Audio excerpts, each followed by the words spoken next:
Today, I'm flying one of Delta's most iconic jets, the Boeing 757-200, on a short hop from Orlando to Atlanta.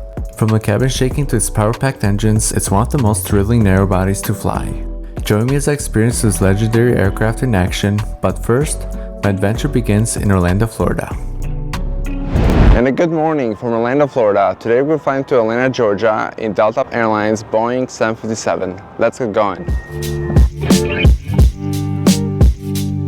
So just arrived to the airport, and today we're going to be going to Terminal B, which is the terminal that Delta runs through. And what's cool about that terminal is there's a Hyatt Regency hotel located there that overlooks the whole terminal, and we're going to pass right through there.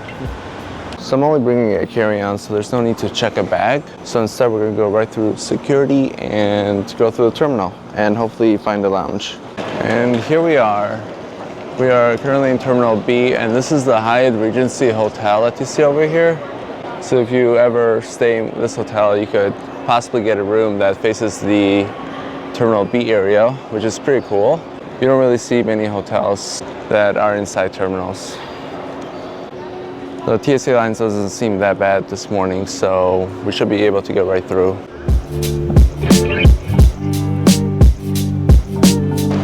Just passed through security, and hopefully we can find a lounge here in Terminal B. I did see one with priority pass that's in around gate 88.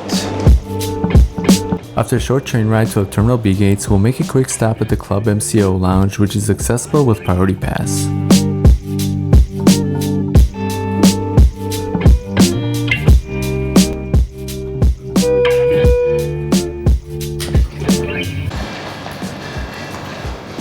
Hello. Since it was early in the morning, the lounge wasn't too crowded. The nearby Delta Sky Club in this terminal likely helps draw some of the traffic away as well. There was plenty of seating available, and I chose a spot with a nice view overlooking the runway. Just made it to the club lounge here in Terminal B, located next to gate 91. And I gotta say, this lounge is actually pretty nice, being that it's the club lounge. And usually most of the club lounges are pretty mediocre, but this one seems okay so far. I did get this nice spot here that overlooks the runway, but you can't really see much right now being that it's dark. But let me show you guys the spot. This lounge was pretty big in size, and there were plenty of seating available. You'll also find a kids gaming room, showers, lockers, and a food and drink service, with the options to scan a QR code at your seat to place an order. While those are some of the perks, this lounge was also somewhat disappointing. So a bit disappointing. Wanted some extra light here. Unfortunately, they do not work.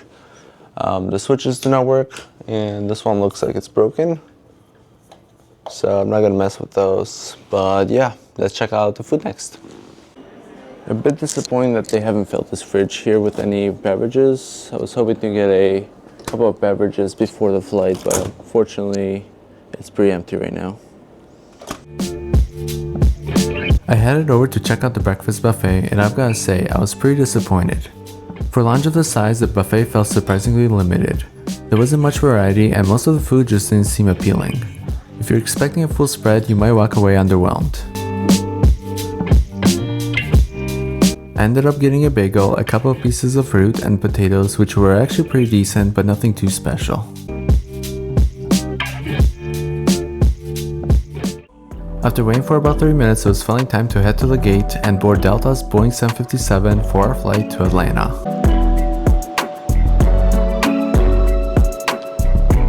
Our gate today is just a short walk from the lounge, and the plane that will be taking me to Atlanta will be this 24-year-old Boeing 757-200. Delta uses a few configurations of the 757-200, but this one features 20 first class seats, 29 Comfort Plus seats, and 115 Standard Economy.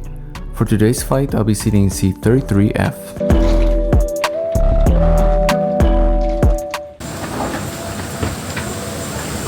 We'll be boarding the 757 through the section where Comfort Plus begins, which features a 3-3 seating configuration.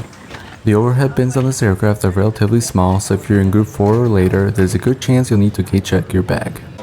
So I just got seated in seat 33F, and here's the view.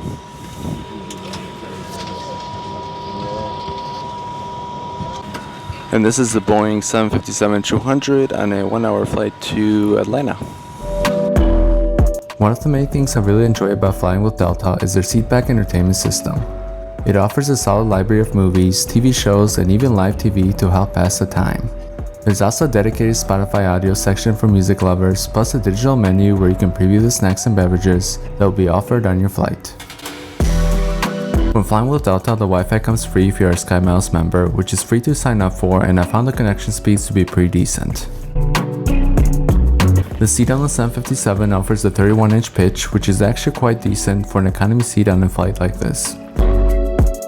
For this flight, I'm rocking my Delta SkyMiles socks, which I really love. I even had a couple on this flight ask me where I got them. If you're curious too, I'll pin the details in the comments below. I gotta say, these windows on the 757-200 are actually pretty big compared to the 737s and the A321s. Let me show you guys. They're definitely much bigger. As we finish our safety check, please let us know if... So before we depart, please pay attention to this important message. Smaller items completely under the seat. We pushed back right on time and taxied out for departure. I gotta say, the taxi to the runway was extremely shaky. So as we're taxiing to the runway, this aircraft does sound a bit shaky. Obviously it's an older aircraft, so no surprise there. But yeah, we're about to take off here very shortly and listen to the engines of the 757.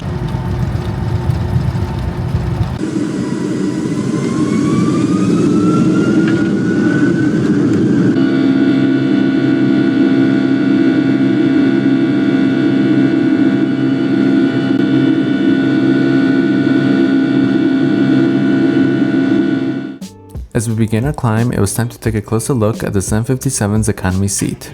In the seat back pocket, you'll find the safety information card. This economy seat features an adjustable headrest with decent padding for added comfort. I noticed the seat reclines a few inches, which is pretty standard for economy. Power outlets are located between the seats, and there's also a USB port and headphone jack located under the monitor. I gotta say, for a 1-hour flight like this, the legroom was great.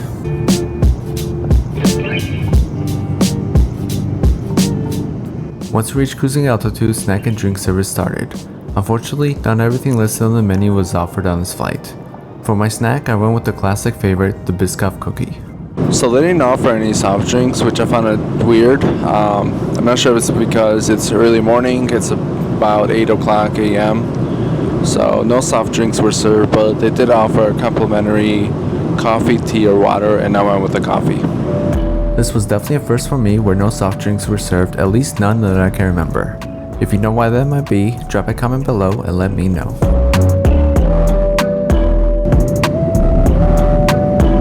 With just 30 minutes left in the flight, it was time to see what the bathroom was like on this 24-year-old aircraft. So this is the bathroom on the 757. This bathroom was really showing its age and it's definitely in need of a makeover.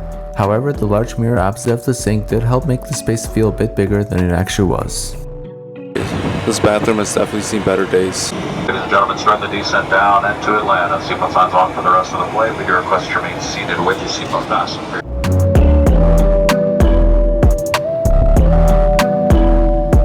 Before long, we began our descent into Atlanta.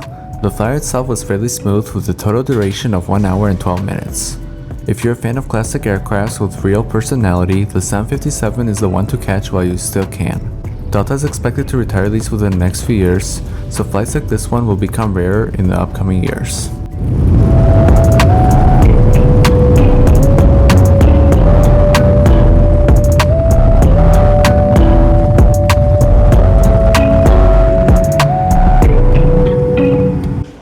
And that should conclude the Delta Airlines Boeing 757-200 review. If you guys found this video helpful and useful, go ahead and hit that like and subscribe. We appreciate it. Until next time, peace out.